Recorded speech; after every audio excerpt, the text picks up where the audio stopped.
All right, you guys ready? Yes, sir. Damani made the play that ultimately won the game for you guys. Just walk me through that, the defensive ball pressure, getting the steal and getting the layup. I didn't play much, so the whole time I wasn't there, I was just studying like every move he does when he brings up the court. So I knew he was going to turn his back on me, so I knew once he turned his back, I could have stolen and laid it up. So that's pretty much it. But Damani, I mean, they tell on you in crunch time. I mean, yes, like, they couldn't stop Isaiah for more than the second half, but they call on you. What did that mean to you in that moment? That means a lot. That means the coach trusts me a lot, so I'm honored to have that, and just to be a part of this great team that we have, stuff like that. And Harrison, I guess, from your perspective watching that play happen, what was that like? Oh man, it's my guy. I was so happy for him. He sits on me like that in practice all the time, so I'm glad it wasn't me this time, and he finally got his moment to shine. You guys led for a while there, and then Weber ended up pulling ahead. Can you talk about those final few minutes? What was the difference in the game? We know what we do. We know what we do. We know what we have to do. And for a little bit, I feel like we lost our way. And Coach Simon got on us. We rallied together and found our way again. Harrison, in the first half, obviously it was Mays' game. I mean, 22, 20-something. But in the second half, you come out and you score 14 in the second half. To kind of pick it up where he left off for foul trouble. What was your game like? What was your mentality in the second half there? Man, Mays is my guy too. If we call ourselves the swirl, I'm chocolate, he's vanilla. So whatever he does, I'm gonna feed off him, and he's gonna feed off me. So he was doing his best. He got in a little foul trouble. I told him on the sideline, "Don't worry, chocolate got you." I went out there and did exactly what he did. That and one though, what did that do for you down the stretch too? I mean, that was the point where you started running back. I mean, you get the big and one and pull the lead back. What did that do for you, like confidence-wise? Little known fact, I had no idea the score, so I had no idea. I was just happy that I made it because it was something special. Bad if you would have made it. You got yelled at. I got yelled at. I heard it. I was happy I made it. Ref got me with fouls. The crowd went wild, so I'm gonna go wild too. Yeah, how does it feel for you guys to get revenge after you didn't have the performance you wanted on Thursday to come home and defend your home court like that? Actually, I was a little hurt about Thursday game because the way they came out, and pregame it was a little cocky, so I felt like that really made us get a chip on our shoulder and just try to come out and do our best to win this game. Well, I mean, I don't want to say they abused you on Thursday post-wise, but I mean, today, you guys, defensively, it was just different. It was night and day. What was the defensive scheme coming in like, and how did you execute that on their post, that is? Coach did what he does. He coached us. We got a good game plan, and we executed. We did what we were told, and it worked out. What did it mean to you guys? I mean, the fans went crazy. I saw you guys dancing in front of the student section and things. Can you talk about just the atmosphere and what it meant for you guys to play home again? I personally love the crowd. I love the loudness. I love the environment. That's one of the reasons I play this game. And so it was really fun for me to finally get a crowd in there when I'm trying to yell at my teammate and he can't hear me. Yeah, we tired of hearing the fake fans cheering. Bad recording. It's a bad recording. But what does this game mean to you guys? I mean, a year ago, or even 2 years ago, maybe 3, you might not win this game, but now you're winning a game like this tight against an in-state rival. What does this mean to you where you're at as a program right now? It shows how resilient we are. Like Thursday, we didn't play that well. We took a bad loss, and we came back yesterday. We had a good practice. Coach made his adjustments. We adapted to those adjustments and came back with a whole new mentality this game. We totally forgot about Thursday and focused on today. It showed. Damani, I mean, going forward, what does this do for your confidence? I mean, because as a guy who hasn't played much today, or this year really, and even today, what does this do for you? It definitely gives me a lot of confidence going into the next game, but I mean, Coach always says stay ready, so you never know when your time's coming, so I just think just keep working hard and just keep doing what I'm doing. Coach gave me an opportunity, so that's the only thing I can do.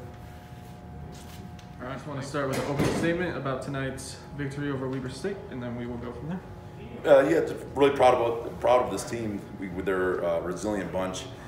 We just left so many things on the table on Thursday, and you started a game 0 for 11 from the field, which is unheard of, and they were good shots. So we knew they were able to just kind of put that away and say, hey, we got to turn the page and do better, not let our offense affect our defense. And today was a better representation of who we are defensively and who we need to be the rest of the way in the league. And we had a number of guys step up. Mason was absolutely amazing. in the first half. And you can't say enough about what Damani does, is coming cold off the street and getting stops at the end for us. That stop by Damani, I mean, he was kind of talking about it. He said he was just studying, he was watching on the sidelines, and you call his number to really shut down Isaiah, which you hadn't done really in the second half. What does that mean to you as a coach? Do you have that kind of guy in your back pocket? Yeah, I mean, Damani, is a special on-ball defender, and I trust him. I really trust him, and for him, just to kind of know he knows exactly what he is, and he's pesky on there, and I mean, we see it every day in practice, and it's hard to get the ball up the floor on him. I mean, it's hard enough to get in the offense, but it's hard to get the little stuff. They're entering the post from 25 feet because of his pressure. They're getting ball screens at 25. That just buys everybody else more time, and obviously the poke away was a game changer. Yeah, Coach. Mason obviously had a great first half there, and then ended up fouling out with some time to go. But your team weathered the storm and still claimed the victory. Can you talk about how you had to adjust when Mason went to the bench and what you did to claim that victory? Yeah, I mean, next guy up. Harrison. We have a bunch of starters. I mean, I lose no sleep if we got about 9 or 10, 12 guys that they're starting tomorrow. We're good, and that's the trouble with having a talented team is sometimes you have the coach's guilt of you have some very good players not getting a lot of minutes, but you know very well what they're capable of, and Harry's just such a good spark up for us. Gets us 18, he draws 5 fouls, a couple steals, and I thought he was outstanding in this game. I mean, just Harrison in the second half really picked up where Mason left off. But I mean, how big was he down the stretch there? Not just scoring, but I mean, he gets the great and one, but he gets the rebounds and defensively too. Yeah, he's a spark. He's a problem, and he's a problem on the glass. He runs the floor, gets out in transition, and he knocked down all his free throws. He's a really good shooter. And that's what's funny about it is we haven't quite seen it go through. But I would even say he's probably one of our best shooters. And when that starts really raining down, because I think you always level up to your percentages, and I think he's going to be a 35% guy when it's all said and done. So we're excited for the onslaught that hopefully will be coming from him. Yeah, Coach, 9 straight wins for you at home now. And obviously after the game, you saw the players celebrating with the fans. Couldn't go into the stands like they could in the old days. But can you talk about defending the home court and what it means to you to have your fans so involved now? Yeah, I think like the last 3-4 years, I think we're up around 74% win percentage at home. I mean, we one of the tenets of building this program is we were going to protect this house and build a fan base and get students involved. And I was telling one of the officials during the game, I said, golly, I mean, we love that we're just being able to play, that we're blessed in that regard. But to get fans back and have the student section back, man, you forgot what that felt like, and for how fun that is for college basketball. And the fans were unbelievable.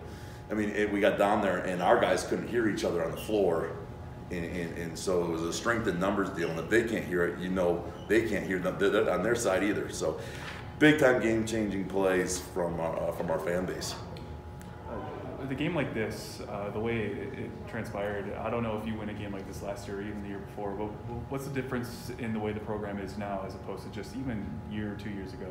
I think we're so poised. We trust one another. I think the players trust one another. There's no, when you have very good players, they're not trying to be the hero, but they want to make the play because they believe in themselves. And I think this group believes in each other as much as they believe in themselves, and so they make the simple plays, the kick aheads, and and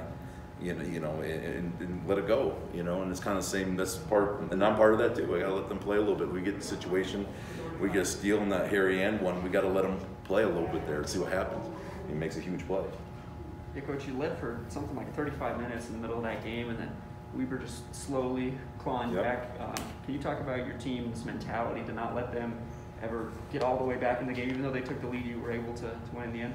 Yeah, we're again, it kind of goes back to our poise. We work on situations probably as much as anybody in college basketball. I tell them in summer, spring, fall, we're going to work on these situations, and we're not going to be surprised. And so there's a confident level, this time and score and the clock, this is what we're going to do.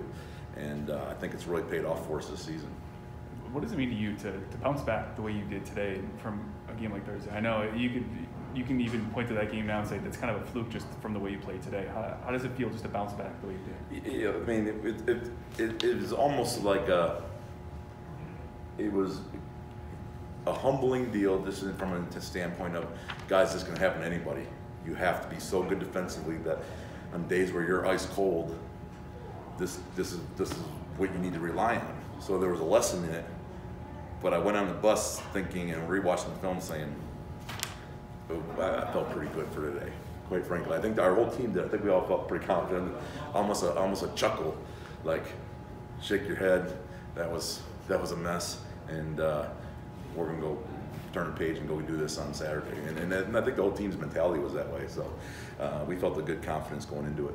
Yeah, and defensively, I mean, when they got the ball in the post, you kind of rotated guys down to give some extra help there. What was the game plan coming in today, and why did that work so effectively?